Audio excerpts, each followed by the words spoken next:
Hey everybody. So I was 22 years old and a newlywed. You know what they say. There's no ground more fertile than a newlywed's bed. And we planted seeds of intimacy often. And I remember one Sunday morning, I went up for prayer, and the kid prayed for passion to come onto my marriage.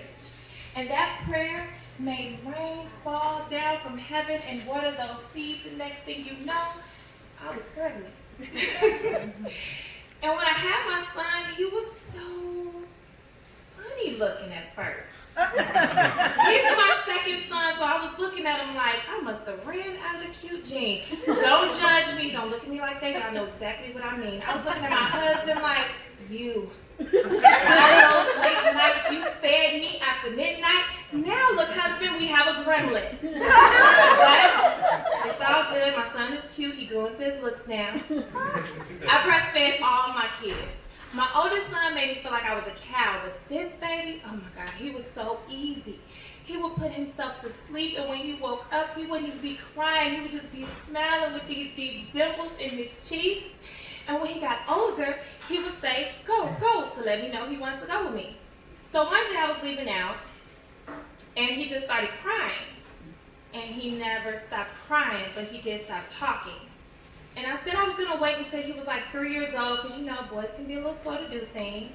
And when I finally started taking him to the doctors, the visits were baffling. There were two physicians in competition for patients. So they will undermine each other's diagnosis and process, sending me in circles instead of telling me which way I needed to lace up my shoes so I could put my baby on my back and run and jump over this hurdle. And then there were the pathetic specialists who thought I just wanted to check. So they would diagnose my son with anything to make him qualify. I remember one time I asked this lady, why does my son just like start running out into the streets? She looked at me and said, just put him on a leash. Wow. And I looked at her for a minute, and I called her every filthy, nasty, disgusting name I could think of, but I only said it in my mind. And I took a deep breath, and I unclutched those invisible pearls of mine, and I said, I'm pretty sure my son's intellectual capabilities are far beyond that of a canine, no matter what his diagnosis is. So you know how people don't put leashes on their dogs? I'm not putting a leash on my kid. And I left. I was done with it. I didn't want to deal with it, but I had one more appointment. And when I went, it was with some child development psychology lady, but she was black. And I was really happy when I saw that, because I didn't trust some other people. Don't judge me. Tuskegee experiments, Google it. But anyway, when she told me my son's diagnosis, she spoke to me as if we were fellow slaves, as if she wanted to say, Master wanted to see you in the big house. She spoke so big and loud. Probably because she already know black people don't be trying to believe no diagnosis, but in that moment, I couldn't believe she was telling me what the name of my son's Goliath is. And when the receptionist put those checkout papers in my hand, they felt like smooth rocks. See, information was going to be my weapon, and love was going to be my slingshot. My husband at the time, he was at work per usual. My other kids were at school, and my extended family was back home in Chicago, and I just remember feeling so alone as I sat in the doctor's office with my son in Mississippi. But little did I know, there was an army ready to fight behind me.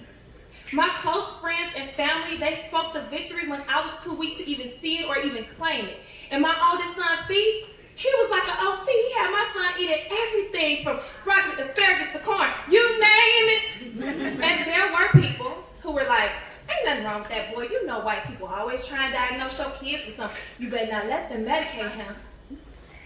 I had to take a deep breath before I educate them with a voice so hoarse, because I had to make sure I spoke loud enough for occupational therapists, speech pathologists, and a whole IEP team to hear me and him, because my son couldn't talk.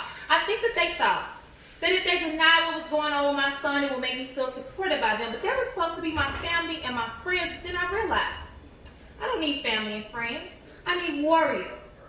I needed the same strength my brothers had at 20 and 24 when my mother passed. I was 16 years old. My 7 aunts called 2 meetings. My brothers had one answer when they asked where would I be living. My brothers spoke to me. I didn't have to say nothing. And even when, you ain't my daddy, I'm grown, is what my actions were saying, my brothers never changed their mind. I needed the same love my mother had to raise 4 kids on the south side of Chicago. 3 boys and 1 girl. 1 girl and 3 black males who ain't never been to jail. In fact, when my brother almost failed, my mother walked in the blazing heat up and down 79th Street to the library to help him get through school. Here it was.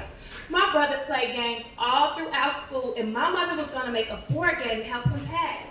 And that board game was so good, the teacher asked could she keep it in her class. I needed the same perseverance my grandmother had to raise 13 kids. After working at the post office for over 20 years, during a time of racial inequality and unrest, doing it while elegant and black. I needed the same bounce back my auntie had after a 15-year setback to snatch up, or probably like, hey, give me that, and put the same ownership, desire, and fire in me and my whole family. I needed all of that inside of me. I remember I used to be praying, and sometimes I would be angry. Like, Lord, how you gonna say you a helper, but then you took my mother? A day after my 16th birthday, I walked in the room and found her laying there dead in her bed, but you said you're not a respecter of persons.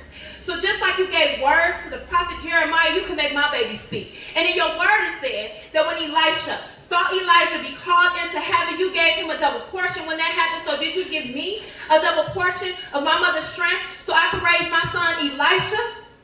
But no matter how I felt, I just kept on praying. And I just blocked out all distractions, just like the prophet Elijah. And I just kept on laying autism on that altar. And when I tell you, my God, he answered by fire. No more constant headbanging. No more weird food aversions that left him screaming, and no more silence. Because that little boy, he talks a little bit more than I can stand. I know I was praying for him to talk, but sometimes I'd be like, man, I prayed for my family to be united. I prayed to see all the miracles people say that God has in store. And I did not pray for my son to have autism, but it was through the lens of autism I was able to see I already have everything I've been praying for. Amen. Thank you.